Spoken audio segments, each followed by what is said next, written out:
Hello students, last ಕ್ಲಾಸಲ್ಲಿ ನಾವು Java ಸ್ಕ್ರಿಪ್ಟಲ್ಲಿ ಯಾವುದೆಲ್ಲ ಡಾಟಾ ಟೈಪ್ಸ್ ಇದೆ ಅಂತ ಕಲ್ತಿದ್ದೇವೆ. ಇವತ್ತು ನಾವು ಜಾವಾ ಸ್ಕ್ರಿಪ್ಟಲ್ಲಿ ಯಾವುದೆಲ್ಲ ಕಂಟ್ರೋಲ್ ಸ್ಟೇಟ್ಮೆಂಟ್ಸ್ ಇದೆ ಮತ್ತು ಯಾಕೆ ನಾವು ಕಂಟ್ರೋಲ್ ಸ್ಟೇಟ್ಮೆಂಟ್ಸನ್ನು ಯೂಸ್ ಮಾಡಬೇಕು ಅದನ್ನು ನಾವು ನೋಡುವ. ಜಾವಾ ಸ್ಕ್ರಿಪ್ಟಲ್ಲಿ ಕಂಟ್ರೋಲ್ ಸ್ಟೇಟ್ಮೆಂಟ್ ಅಥವಾ ಕಂಡೀಷನಲ್ ಸ್ಟೇಟ್ಮೆಂಟ್ಸ್ ಅಂತೇಳಿ ಹೇಳ್ತಾರೆ. ಅಂದರೆ ನೀವು ನಾರ್ಮಲ್ ಆಗಿ ಒಂದು ಪ್ರೋಗ್ರಾಮನ್ನು ಬರೆಯುವಾಗ ಒಂದು ಸ್ಟೇಟ್ಮೆಂಟ್ ನಂತರ ಇನ್ನೊಂದು ಸ್ಟೇಟ್ಮೆಂಟ್ ಬರೀತೀರಿ. ಯಾವ ರೀತಿ ನಿಮಗೆ ರಿಸಲ್ಟ್ ಬರಬೇಕು, ಆ ರಿಸಲ್ಟ್ ಬರಲಿಕ್ಕೆ ಯಾವ ಆರ್ಡರಲ್ಲಿ ನಿಮಗೆ ಸ್ಟೇಟ್ಮೆಂಟ್ಸ್ ಎಕ್ಸಿಕ್ಯೂಟ್ ಆಗಬೇಕು, ಆ ರೀತಿ ನಾವು ಸ್ಟೇಟ್ಮೆಂಟ್ಸನ್ನು ಬರೀತೇವೆ.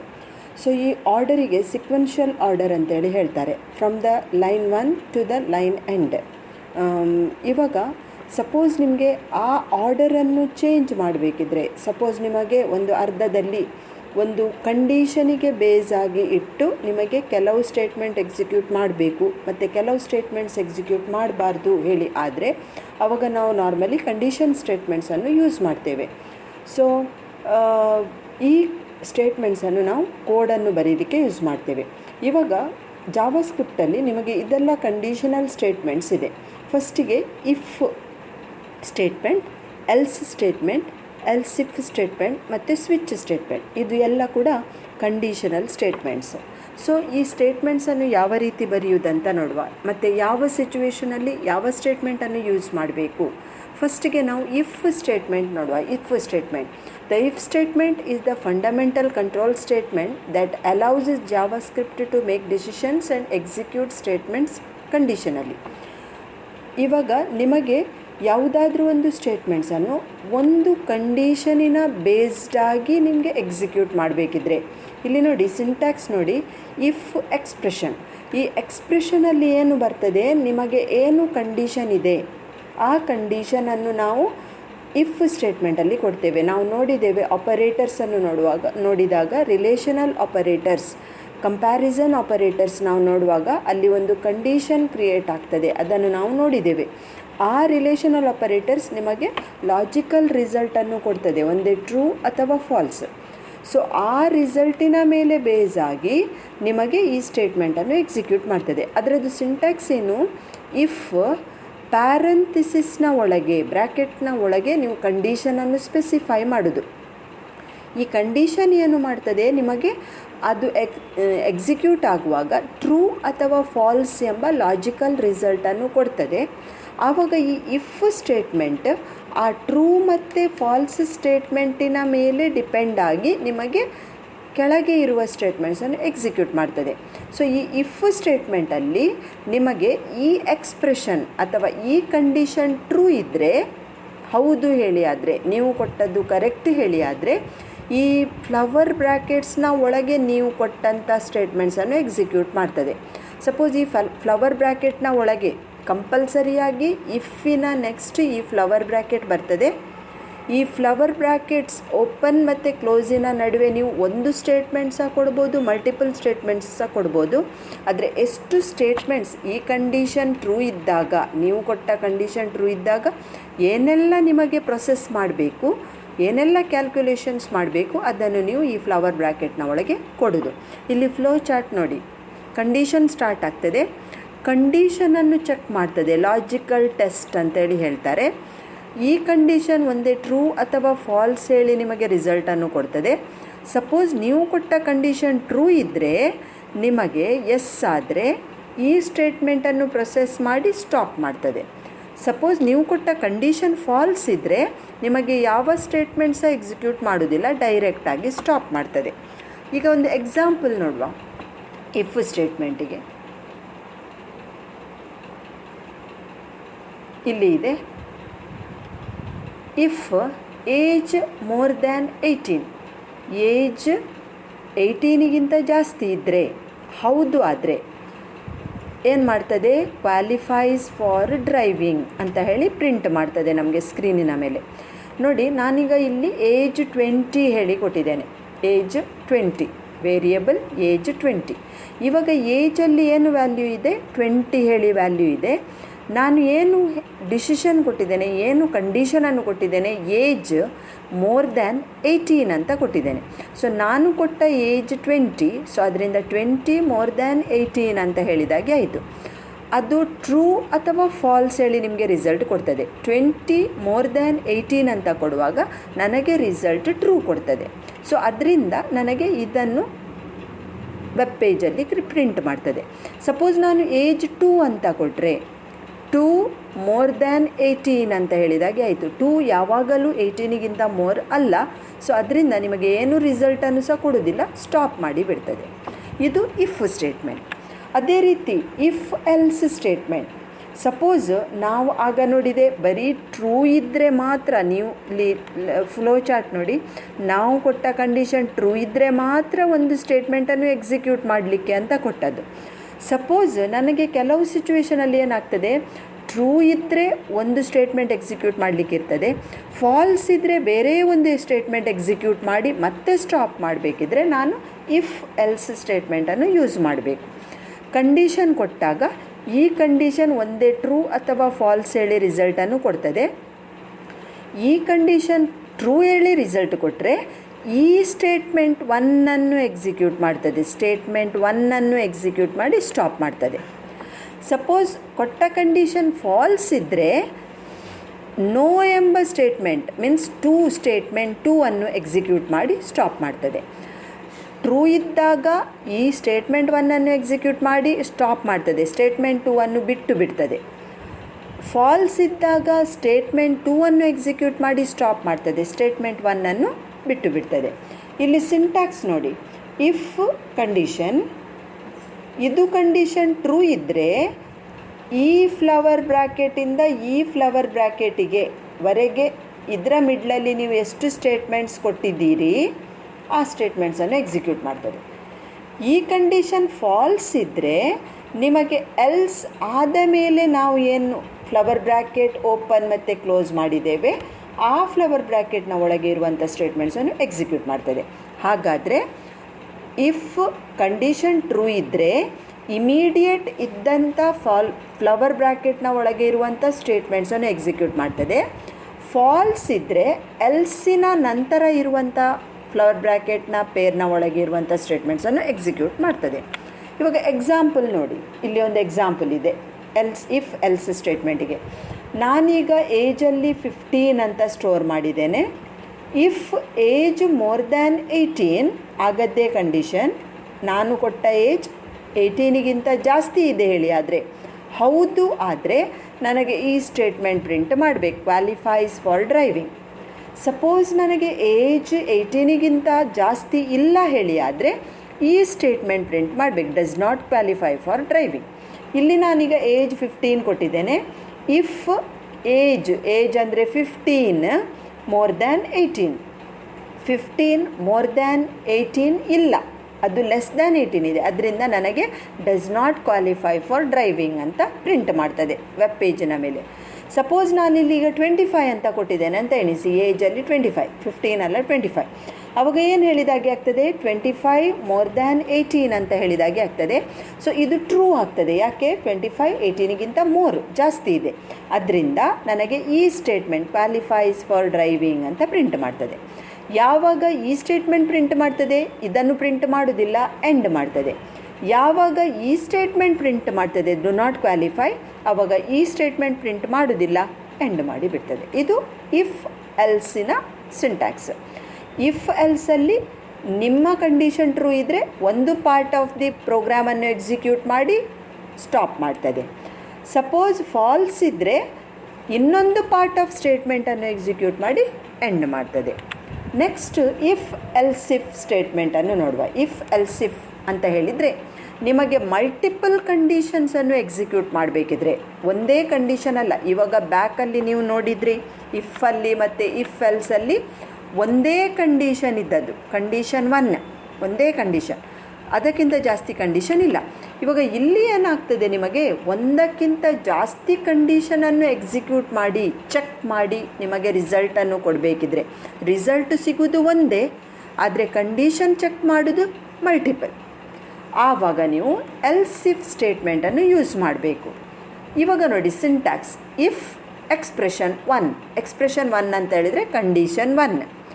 ಈ ಕಂಡೀಷನ್ 1 ಟ್ರೂ ಇದ್ದರೆ ನಿಮಗೆ ಇದರ ಫ್ಲವರ್ ಬ್ರ್ಯಾಕೆಟ್ನ ಒಳಗೆ ಸ್ಟೇಟ್ಮೆಂಟ್ಸ್ ಇದೆ.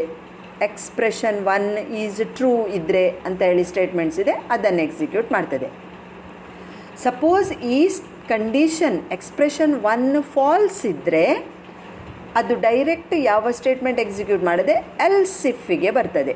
ಅಂದರೆ ಇದು ಎಕ್ಸ್ಪ್ರೆಷನ್ 1 ಅಲ್ಲದಿದ್ದರೆ, ಫಾಲ್ಸ್ ಇದ್ದರೆ ಎಲ್ಸ್ ಇಫ್ಗೆ ಬರ್ತದೆ.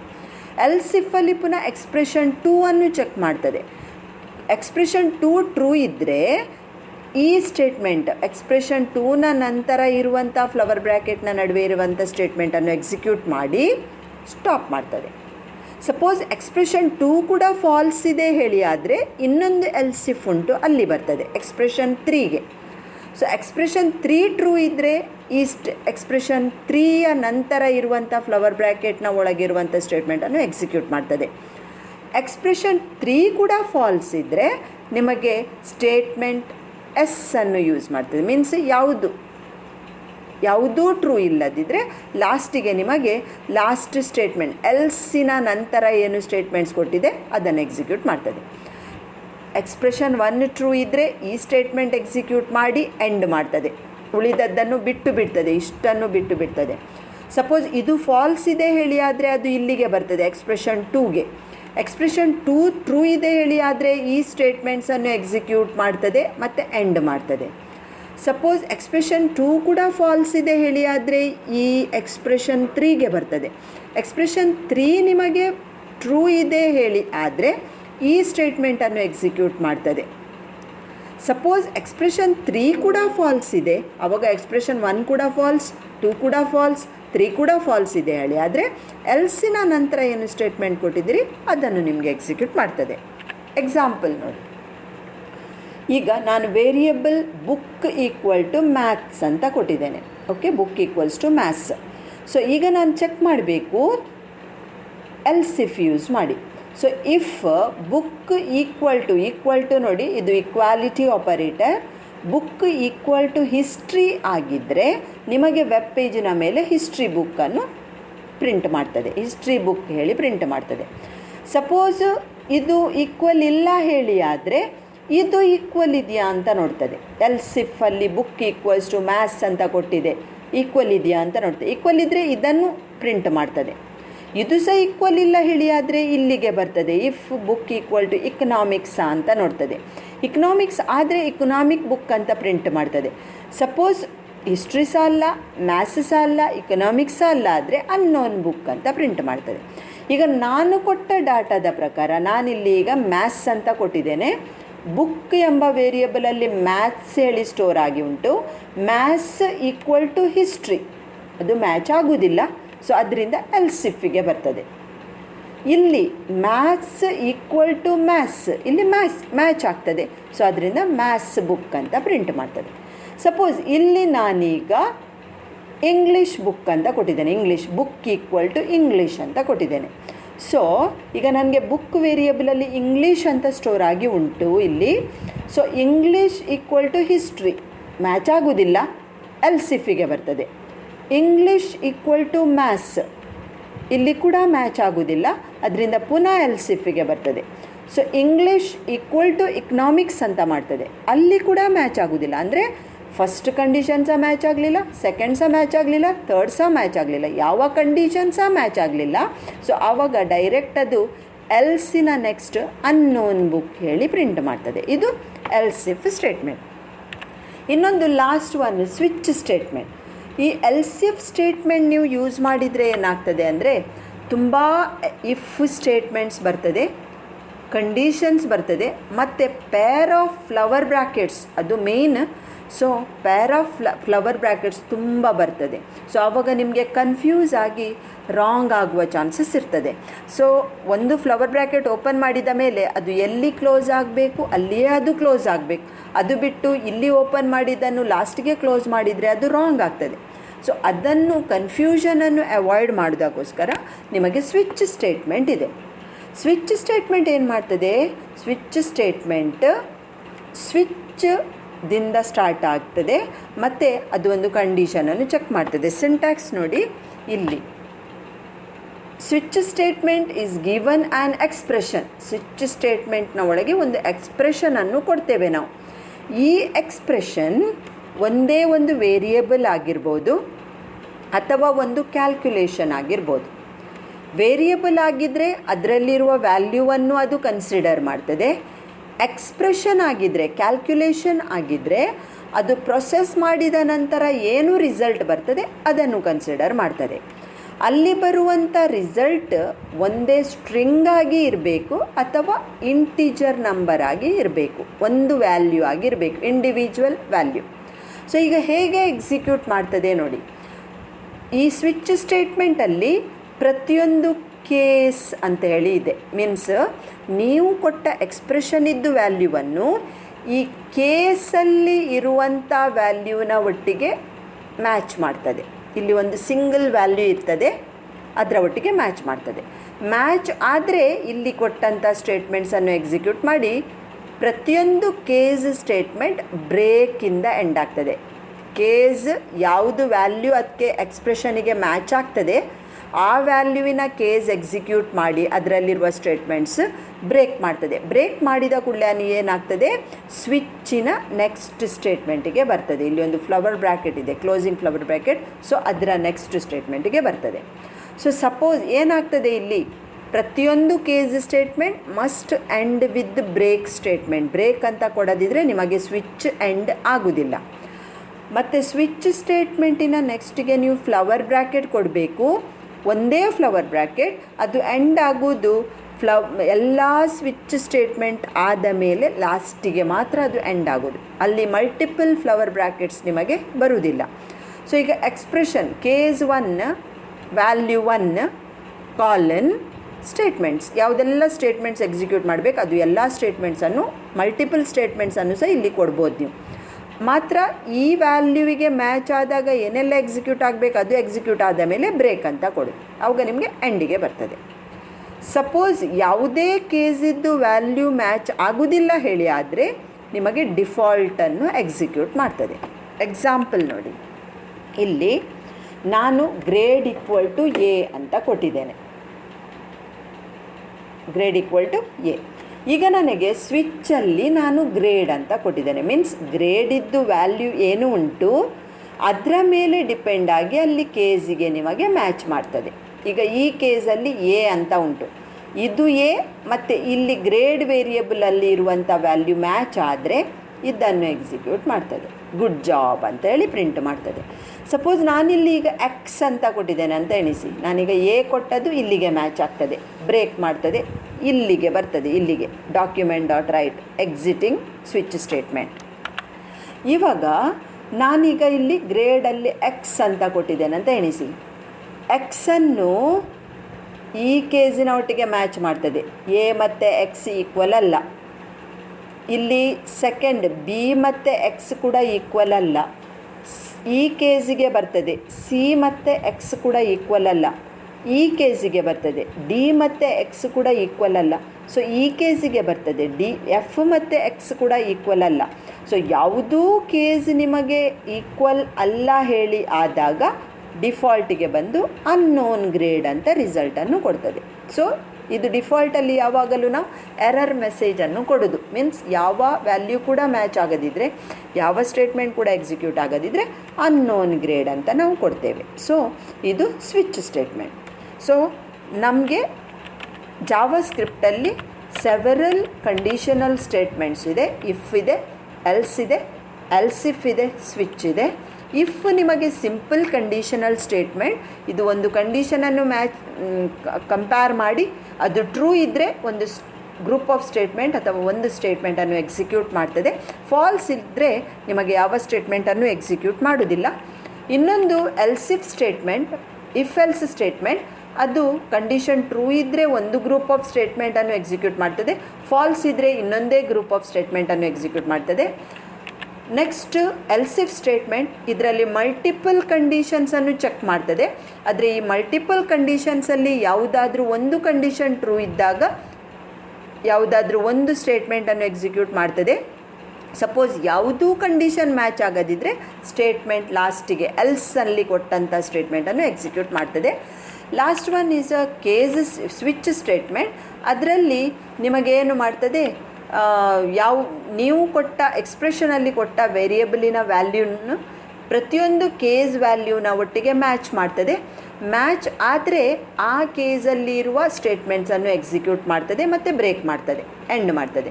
ಸಪೋಸ್ ಯಾವುದೇ ವ್ಯಾಲ್ಯೂ ಮ್ಯಾಚ್ ಆಗೋದಿದ್ದರೆ ಡಿಫಾಲ್ಟ್ ಸ್ಟೇಟ್ಮೆಂಟನ್ನು ಎಕ್ಸಿಕ್ಯೂಟ್ ಮಾಡಿ ಎಂಡ್ ಮಾಡಿ ಬಿಡ್ತದೆ. ಸೊ ಇದು ನಮಗೆ ಜಾವಾ ಸ್ಕ್ರಿಪ್ಟಲ್ಲಿ ಬರುವಂಥ ಬೇರೆ ಬೇರೆ ಕಂಡೀಷನಲ್ ಸ್ಟೇಟ್ಮೆಂಟ್ಸ್. ಸೊ ನಾಳೆ ನಾವು ಇಲ್ಲಿಗೆ ಕಂಡೀಷನಲ್ ಸ್ಟೇಟ್ಮೆಂಟ್ಸ್ ಮುಗೀತು. ನಾಳೆ ನಾವು ಲೂಪಿಂಗ್ ಸ್ಟೇಟ್ಮೆಂಟ್ಸನ್ನು ನೋಡುವ. ಇಲ್ಲಿಗೆ ಇವತ್ತಿದ್ದು ಕ್ಲಾಸ್ ಎಂಡ್ ಆಯಿತು. Thank you very much.